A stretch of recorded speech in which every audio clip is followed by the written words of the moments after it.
On August 30, 1963, President John F. Kennedy became the first U.S. leader to gain a direct communication link with the Kremlin in Moscow.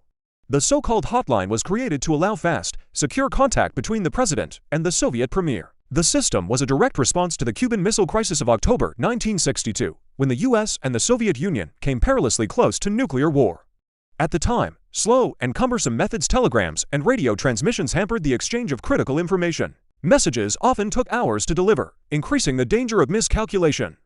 Although Kennedy and Soviet Premier Nikita Khrushchev managed to resolve that crisis peacefully and later signed a nuclear test ban treaty on August 5, 1963, both governments recognized the urgent need for better communication. When the White House announced the Hotline on August 30th, it stressed that the system would help reduce the risk of war occurring by accident or miscalculation.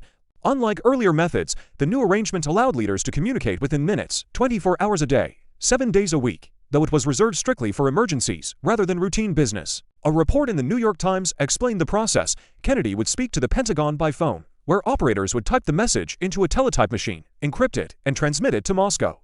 The Kremlin could receive the message within minutes, an enormous improvement over the hours-long delays of the past. While not instantaneous by modern standards of cell phones and email, the 1963 Hotline was groundbreaking, offering both speed and security beyond what transatlantic calls of the time could guarantee. The Hotline was first used in 1967 during the Six-Day War in the Middle East, when President Lyndon B. Johnson notified Soviet Premier Alexei Kosygin that he was considering sending U.S. Air Force planes into the Mediterranean.